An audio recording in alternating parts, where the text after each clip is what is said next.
Welcome to the way of success. কালকে আমরা আলোচনা করেছি ইকোনমিক্সের একটি স্লাইড নিয়ে, এবং সেই ইকোনমিক্সের যে সেই সিরিজটাতে আমরা প্রথম থেকে একদম ইকোনমিক্সকে বেসিক থেকে শুরু করছি। তো আমরা বুঝলাম যে স্টোন এজ বা হিস্ট্রি নিয়ে একটা সিরিজ শুরু করা দরকার, তাতে স্টুডেন্টরা যারা রয়েছে, যারা বিভিন্নভাবে টাকা দিয়ে পড়তে পারছে না, তাদের যাতে উপকার হয়। তো সেই জন্যে আমরা হিস্ট্রির ওপর শুরু করেছি। এটা অ্যানসিয়েন্ট হিস্ট্রির ওপর একদম স্টোন এজ থেকে শুরু হচ্ছে, একদম বেসিক লেভেল থেকে অ্যাডভান্স লেভেল অবধি সব থাকবে। ঠিক আছে, তো তোমরা যদি এই সিরিজটাকে দেখতে চাও বা ফলো করো, অবশ্যই জানাবে। আমরা নতুন নতুন তো ভিডিও আনবো, তোমাদের সঙ্গে জুড়ে থাকবো। দেখো, তো আমরা যে সিরিজটা শুরু করছি একদম স্টোন এজ থেকে, অ্যানসিয়েন্ট হিস্ট্রির এটা একটা পার্ট। তো স্টোন এজ কী ছিল, ঠিক আছে? তো স্টোন এজ জানার আগে আমরা জানবো যে হিস্ট্রি কী, ঠিক আছে? বা হিস্ট্রি কীভাবে, মানে আমরা কাকে হিস্ট্রি বলছি, বা হিস্ট্রির আগে কী ছিল। তো হিস্ট্রি বলছে history can be divided into 3 distinct categories. হিস্ট্রিকে 3টে ভাগে ভাগ করা যায়। একটা হচ্ছে প্রি হিস্ট্রি, একটা হচ্ছে প্রোটো হিস্ট্রি, একটা হচ্ছে হিস্ট্রি। তা কিসের ওপরে ভিত্তি করে প্রি হিস্ট্রি, প্রোটো হিস্ট্রি এবং হিস্ট্রি এই 3টে পার্ট এলো? এই 3টে পার্ট এলো ইনভেনশন অফ রাইটিংয়ের ওপরে ভিত্তি করে। বলছে প্রি হিস্ট্রি কী বলছে, refers to the period before, কী বলছে, before the invention of writing, যখনও লেখা শুরু হয়নি। It is typically represented by the 3 stone age. আমাদের চ্যাপ্টার নাম কি? Stone age. তাহলে এই স্টোন এজ কার মধ্যে পড়ছে? প্রি হিস্ট্রির মধ্যে। তো যখন লেখা শুরু হয়নি, ইনভেনশন অফ রাইটিং যখন হয়নি, সেই যুগটাকে বলা হচ্ছে প্রি হিস্ট্রি। তাহলে প্রোটো হিস্ট্রি কি? প্রোটো হিস্ট্রি বলছে ডিনোট করছে ট্রানজিশনাল ফেজ। ট্রানজিশনাল ফেজ মানে মধ্যবর্তী ফেজ, বা যে ফেজের ট্রানজিশন হয় সেই ফেজটার কথা বলছে, between the pre history and history. তাহলে অবভিয়াসলি বুঝতে পারছো প্রি হিস্ট্রিতে এখানে লেখা শুরু হয়নি, নট ইনভেন্টেড, ঠিক আছে? তার মানে হিস্ট্রিতে কি? হিস্ট্রি মানে কি? হিস্ট্রি মানে যেটা আমরা পড়েছি বা দেখেছি, যেটা লেখা রয়েছে, তাই তো?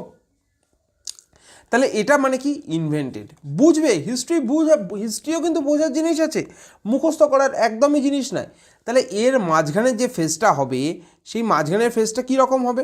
মাঝখানের ফেজটা যদি তোমরা দেখো, একটা হচ্ছে নট ইনভেন্টেড, একটা হচ্ছে ইনভেন্টেড। মানে এখানে কিন্তু ইনভেন্টেড, বাট কোনো একটা সমস্যা আছে। সমস্যাটা হচ্ছে আমরা মনে করো বুঝতে পারছি না, সেইরকম ধরনের কোনো ঘটনা, ঠিক আছে?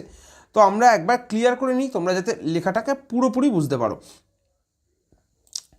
সেখানে বলছে যে প্রোটো হিস্ট্রির ক্ষেত্রে বলছে denotes the transitional phase between pre history and history. During this time writing existed, মানে রাইটিং এক্সিস্ট করতো, বাট দ্য স্ক্রিপ্টস রিমেইন আনডিসিফার্ড। আনডিসিফার্ড মানে কি? মানে লেখা তো রয়েছে, বাট আমরা পড়ে বুঝতে পারছি না। আচ্ছা, এর এক্সাম্পল কি? হরপ্পান যে স্ক্রিপ্টটা, এই যে হরপ্পান স্ক্রিপ্টটা, সেটা কিন্তু এই আনডিসিফার্ড স্ক্রিপ্টের মধ্যে পড়ে যাচ্ছে, ঠিক আছে? এক্সাম্পলে কিন্তু রয়েছে আমাদের এখানে হরপ্পান, যে এক্সাম্পলের কথা বলছে হরপ্পান স্ক্রিপ্ট, ঠিক আছে? এবং সেইটার কথাই আমরা বলছি। সিমিলারলি কী বলতে, ভেদিক সিভিলাইজেশন যেটা, ঠিক আছে, relied on the oral Literary tradition. কিসের ওপরে? মুখে মুখে, ওরাল লিটারারি, ঠিক আছে?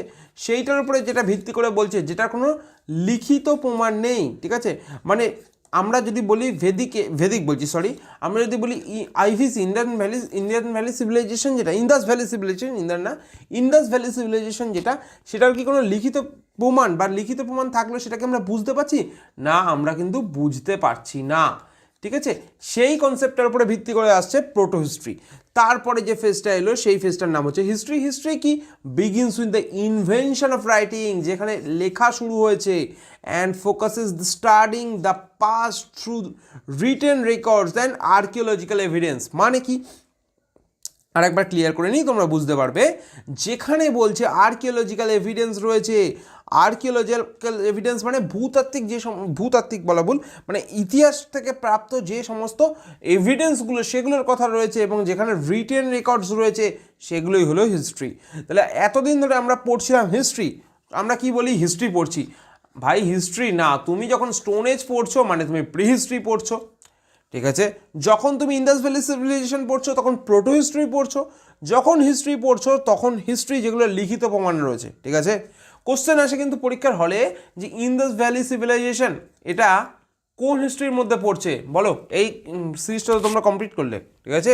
আমরা এই স্লাইডটা দেখালাম, এই স্লাইডটা দেখে তোমরা বুঝতে পারলে কীভাবে কোশ্চেন আসে, কোথা থেকে। মুখস্থ করতে হয় না ভাই, বুঝতে হয়, বুঝলে এগুলো সব ক্লিয়ার হয়ে যায়, ঠিক আছে? চলো নেক্সট কি বলছে, প্রি হিস্টোরিক পিরিয়ডের মধ্যে দেখো pre historic period, pre historic period বলছে আমরা যে হিস্ট্রিকে এতক্ষণ আমরা যে হিস্ট্রির মধ্যে তিনটে পেলাম, প্রি, প্রোটো আর হিস্ট্রি, ঠিক আছে? এই তিনটে পার্ট পেলাম, তো তার মধ্যে আমরা এখন পড়বো প্রি নিয়ে। তো প্রি হিস্টোরিক পিরিয়ডকে আমরা তিনটে ভাগে ভাগ করতে পারছি। একটা হচ্ছে প্যালিওলিথিক, একটা হচ্ছে মেসোলিথিক, একটা হচ্ছে নিওলিথিক। ক্লিয়ার? প্যালিওলিথিক বলতে কি বোঝায়? ওল্ড স্টোন এজ, ঠিক আছে?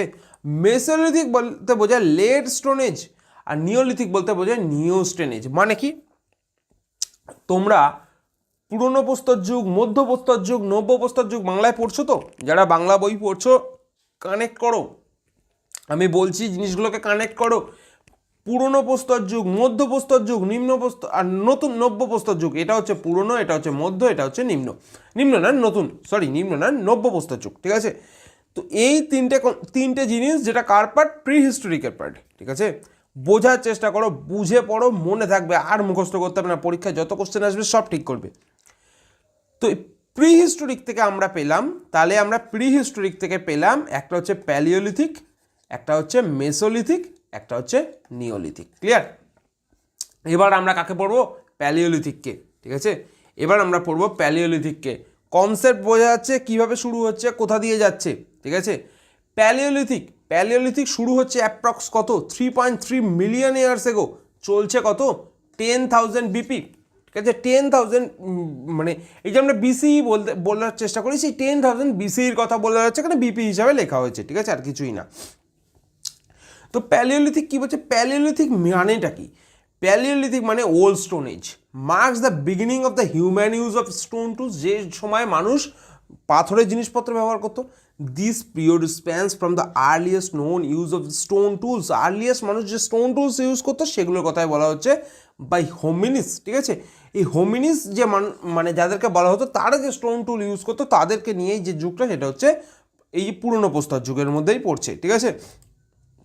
দ্য ইমিডিয়েট অ্যানসেস্টার্স, তাদের ইমিডিয়েট অ্যানসেস্টার কারা ছিল? হোমোসেপিয়েন্স। হোমোসেপিয়েন্স বলতে কারা মানুষের কথা কিন্তু বলা হচ্ছে। Around 3.3 million years ago to the end of the Palaeolithic or ice age. আমরা যে হিম যুগ বা আইস এজ বলি না, এই যে হিম যুগ, এই হিম যুগ আর কিছুই না কিন্তু এই প্যালিওলিথিক এজ, ঠিক আছে? অ্যাপ্রক্সিমেট 11,650 যেটা ইয়ার্স এগো, ঠিক আছে? বিপি মানে কি বলা হচ্ছে? বিফোর প্রেজেন্ট, ঠিক আছে?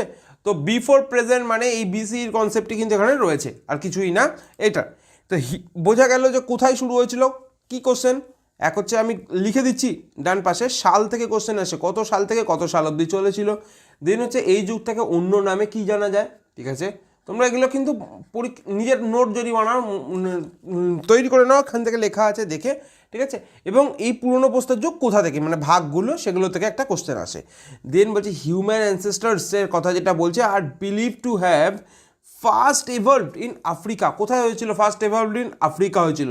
And later migrated to other parts of the world, এবং পৃথিবীর বিভিন্ন জায়গায় ছড়িয়ে পড়ে। The first human ancestors species to migrate out of Africa was Homo erectus. যারা আফ্রিকা থেকে, আফ্রিকার কন্টিনেন্ট কোথায়? এই যে নিচের কন্টিনেন্টটা, সেটাই তো আফ্রিকা। এই আফ্রিকার কন্টিনেন্ট থেকে প্রথম যারা ছড়িয়ে পড়েছিল তাদেরকে কি বলা হতো? হোমো ইরেক্টাস, ঠিক আছে? তোমরা যারা ইংলিশ পড়ে বলো যে ইংলিশ বুঝতে পারছি না, দেখো ইংলিশ নোট কতটা সুন্দরভাবে বোঝা যাচ্ছে। ইংলিশ নোট পড়লে বোঝা সুবিধা হয়। যদি না বুঝতে পারো, আছি তো, বুঝিয়ে দেওয়া হচ্ছে তো, কোনো অসুবিধা নেই। কন্টেন্ট ভালো পড়বে, পরীক্ষার হলে সব কোশ্চেন অ্যাটেম্প করবে, ঠিক আছে? তো তারা ছিল কিন্তু ওই হোমো ইরেক্টাস, ঠিক আছে? ক্লিয়ার? দেন বলছে this early humans were hunters. এরা পেশায় কী ছিল? তাহলে এরা পেশায় ছিল হান্টার্স অ্যান্ড গ্যাদারার্স। হান্টার্স মানে কি? এরা পেশায় ছিল শিকারি, ঠিক আছে? শিকার করে বেড়াতো, ওকে? তো শিকারি ছিল এরা মেনলি পেশায়। Living in the caves and rock shelters. তারা কোথায় থাকতো? গুহাতে থাকতো। ছোটোবেলাতে এগুলো সবই আমরা পড়েছি। কোথায় তারা বসবাস করতো? Over time they learn to harness the use of fire. তারা ধীরে ধীরে কি? তারা ধীরে ধীরে আগুনের ব্যবহার শেখে। ক্লিয়ার? বোঝা গেল? কী কনসেপ্ট আমরা পুরনো প্রস্তর যুগে সেই পুরনো ছোটোবেলায় আমরা যেগুলো পড়েছি সেই কনসেপ্টগুলোকেই অনেক বড় বড় করেছিল, সেগুলোকেই নিয়ে আমরা ছোট ছোট লাইনে নোট বানিয়েছি যাতে তোমাদের কিন্তু বোঝার সুবিধা হয়। এই দেখো এখানে 4টে লাইন আছে, 4টে লাইন যদি তোমরা একবার পড়ে নাও, একবার যদি বুঝে নাও, কোনো অসুবিধা নেই। এরপরে তো আমরা এটার একটা জিস্ট করেই দেবো। এই সিরিজটা যখন কমপ্লিট হবে, এর একটা এই যে স্লাইডে জিস্ট হয়ে যাবে। The tools are primarily unpolished tools used করতো stone implements such as the hand axes, cleavers, choppers, blades, এগুলো তারা মেনলি ইউজ করতো। এখান থেকে এই ধরনের কোশ্চেন আসে, তারা কি টুলস ইউজ করতো, তারা কোথায় থাকতো, কোন অঞ্চলের মানুষ, মানে সরি কোন সময়ের মানুষ, মেনলি হান্টার্স ছিল। প্রথম আফ্রিকা থেকে যারা সরিয়েছিল তাদেরকে কি বলা হতো, তাদেরকে বলা হতো হোমো ইরেক্টাস। কত সালে তৈরি হয়েছিল, এই ধরনের কোশ্চেন কিন্তু এখান থেকে আসে। ক্লিয়ার? নেক্সট বলছে এই প্যালিওলিথিককে আমরা 3টে ভাগে ভাগ করছি। বলছে in India the early humans of palaeolithic age referred as the quartzite men বলেই ইন্ডিয়াতে এটাকে ডিনোট করা হয়, because they primarily used quartzite to make the tools. ইন্ডিয়াতে কি ইউজ করতো? কোয়ার্জাইট। এই যে কোয়ার্জাইট ইউজ হতো ইন্ডিয়াতে, ঠিক আছে? তো কোয়ার্জাইট মেন কোথায় বলা হতো? ইন্ডিয়াতে বলা হতো। এই হোমো ইরেক্টাস যারা মানে এসেছিলো তারাই, এবং তারা মেনলি কোয়ার্জাইট দিয়ে যে সমস্ত মানে টুলস তৈরি হতো সেগুলো ইউজ করতো। তাহলে এইবার বলা হচ্ছে লোয়ার প্যালিওলিথিক, মিডিল প্যালিওলিথিক, আপার প্যালিওলিথিক, এই 3টে এটাকে যদি আমরা বলি, এটা কিন্তু ওই 3 মিলিয়ন, এটা হচ্ছে 2 মিলিয়নের কথা বলা হচ্ছে, এবং এখানে হচ্ছে 10,000 BCE বা বিপিই না বিপি, এইটাকে বোঝানো হচ্ছে। তো এটা হলো মানে টোটাল পার্টটা। দেন আমরা যদি বলি তাদের যে ইউজ করা জিনিসগুলো কেমন দেখতে ছিল, দিস ওয়াজ দ্য চপার এরকম দেখতে ছিল, বাইফেস এরকম। লোয়ার প্যালিওলিথিকে মানুষ এটা ইউজ করতো। মিডিল প্যালিওলিথিক যখন হলো, দেখো তোমাদের স্টোনের যে তাদের যে অস্ত্রশস্ত্রগুলো, তাদের শেপ চেঞ্জ হয়ে যাচ্ছে, নিফ চলে এলো, স্ক্র্যাপার চলে এলো। এইবার দেখো আপার প্যালিওলিথিকে কি হলো, আপার প্যালিওলিথিক একদম তুমি শেপ দেখো, শেপ চেঞ্জ হয়ে গেল। মানে কি হলো, যখন শেপ চেঞ্জ হলো মানে তাদের কীরকম দেখতে, গঠন চেঞ্জ হয়ে গেল। এর থেকে বোঝা যাচ্ছে মানুষগুলোর মাথায় কিন্তু আস্তে আস্তে বুদ্ধির বিকাশ ঘটছে, এবং বুদ্ধির বিকাশের সঙ্গে কী ধরনের জিনিস দরকার বেঁচে থাকতে গেলে সেগুলো কিন্তু তারা বুঝতে পারছে। সেখান থেকে তাদের অস্ত্র যে বা টুলস, সেগুলোর কিন্তু তাদের যে ইনস্ট্রুমেন্ট, সেগুলোর কিন্তু শেপও চেঞ্জ হচ্ছে। ক্লিয়ার? সরি, দেখো আমরা এই কোশ্চেন নিয়ে তো আলোচনা করব, আমরা আগে একবার ডিসকাস করে নিই যেটা পড়লাম সেটাকে নিয়েই, যে কি বললাম, ঠিক আছে? তাহলে তোমাদের বুঝতে সুবিধা হবে। আমরা আজকে আলোচনা করলাম সবার ফার্স্টে হিস্ট্রিকে ক ভাগে ভাগ করা যায়, প্রি হিস্ট্রি, প্রোটো হিস্ট্রি আর হচ্ছে হিস্ট্রি, ঠিক আছে? এই প্রি হিস্ট্রির মধ্যে কি রয়েছে? স্টোন এজ রয়েছে, ঠিক আছে? স্টোন এজ প্রকারকে আমরা কী ভাগে ভাগ করলাম? প্যালিওলিথিক, মেসোলিথিক, ঠিক আছে, আর নিওলিথিক, ঠিক আছে? মেসোলিথিক আর নিওলিথিক। এই প্যালিওলিথিক কিন্তু এই 3 ভাগে, ঠিক আছে?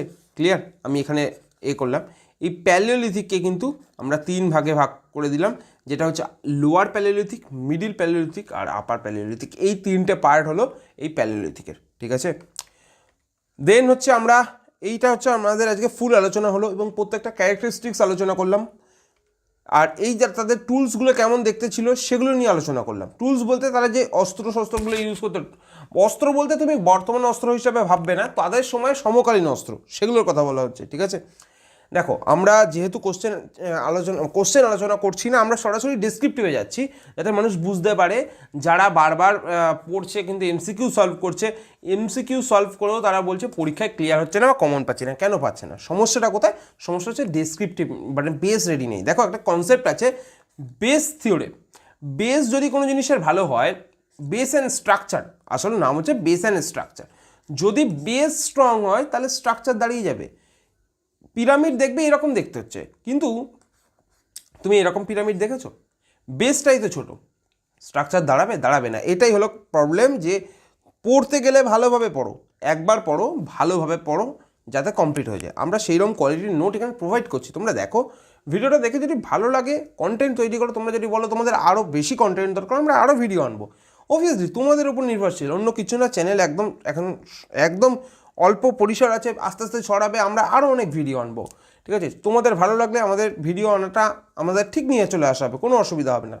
আগে হচ্ছে সবথেকে বড় কথা তোমাদের ভালো লাগা। তোমাদের যদি ভালো লাগে তোমরা আমাদেরকে রেসপন্স দাও, নিজেদের লাইক করো, বন্ধুদের মধ্যে শেয়ার করে দাও, তাহলে আমরা বুঝতে পারবো তোমাদের যে জিনিসগুলো ভালো লাগছে, আমরা নতুন নতুন ভিডিও কন্টেন্ট আনবো। আর টাকা দিয়ে পেড ব্যাচে তোমরা যে পড়ছো সেইরকম কন্টেন্টই কিন্তু আমরা ফ্রিতে নিয়ে আসছি। তো আমাদের ফ্রি কন্টেন্টই কিন্তু এইরকম কোয়ালিটির আমাদের। এবার ভাবো আমরা কীরকম কোয়ালিটির কন্টেন্ট আমাদের যে সমস্ত পেড ব্যাচ রয়েছে সেখানে আমরা মানে প্রোভাইড করছি, ঠিক আছে? এখানে দুটো কোশ্চেন আমরা এমসিকিউ নিয়ে আলোচনা করেছি। সেই এমসিকিউ দুটো কোশ্চেন হচ্ছে দুটোই প্রিভিয়াস ইয়ারে আসা কোশ্চেন। এই কোশ্চেনটা তো আমাদের WBCS পরীক্ষাতেও এসেছিলো, ঠিক আছে? যারা যারা খেয়াল করতে পারছো অ্যান্সারটা করবে নিচে। যারা যারা জানো না তারা হচ্ছে এই কোশ্চেনটার অ্যান্সার যাদের জানা নেই তারা গুগলে একবার চেক করবে। গুগল চেক করে অবভিয়াসলি কমেন্টে জানাবে, তাতে তোমাদের কিন্তু মনে থাকবে, ঠিক আছে? আর আমরা কিন্তু ডেসক্রিপটিভ নোটসও কিন্তু প্রোভাইড করি। আমাদের ইকোনমিক্স ভিডিওতে দেখেছো, এই ভিডিওতে আমরা দেখিয়ে দেবো কোথা থেকে তোমরা বাই করবে। এই ভিডিওটা যখন কমপ্লিট হবে শেষে দেখবে, মানে এই সেশনটার সঙ্গে সঙ্গে শুরু হবে একটা আমাদের কোথা থেকে নোট পারচেস করবে, কী রকম নোট কোয়ালিটি, সমস্ত কিছু রয়েছে। ডেসক্রিপটিভ নিয়ে তোমাদের একটা অনেকের চিন্তা আছে যে কীভাবে ডেসক্রিপটিভ পরীক্ষা দেবো বা এতদিন লিখিনি। চিন্তার কোনো বিষয় নেই, সমস্ত কিছু ইজি আছে। জাস্ট ডেসক্রিপটিভ পরীক্ষা লিখতে গেলে কনসেপ্ট থাকতে হবে, আর কিছু না, কনসেপ্ট থাকলে লিখতে পারবে। তো আজ আমরা এই অবধি শেষ করছি। নেক্সট অন্য কোনো জিওগ্রাফি বলো, ইকোনমিক্স বলো বা পলিটি বলো, আমরা আপাতত চেষ্টা করছি হিস্ট্রি আর ইকোনমিক্সটা আগে শেষ করি, তারপরে জিওগ্রাফি পলিটি নিয়ে আমরা শুরু করবো। যদি তার মাঝখানে পারি আমরা তো শুরু করেই দেবো। যদি তোমাদের ভালো লেগে থাকে অবভিয়াসলি তোমাদের বন্ধুর মধ্যে শেয়ার করো। যদি ভালো লাগে তাহলেই আজ এই অবধি, নেক্সট ভিডিওতে আবার দেখা হবে।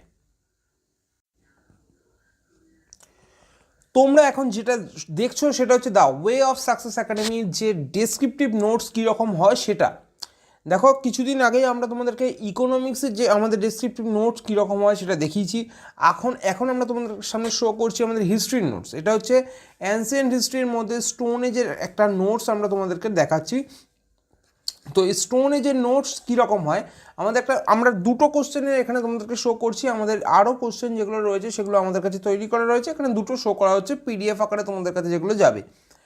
বলেছে describe the evolution of the human society during the stone এজের সময় হিউম্যান সোসাইটি যেভাবে এভলিউশন হয়েছে সেটা সম্পর্কে, and explain how this changes led the foundation for the development of civilisation. তোমাদেরকে আগের দিন আমরা একটা হোমো ইরেক্টাস নিয়ে বুঝিয়েছিলাম, তো সেটার ওপরেই কিন্তু বেস করে এই কোশ্চেনটা তৈরি করা হয়েছে।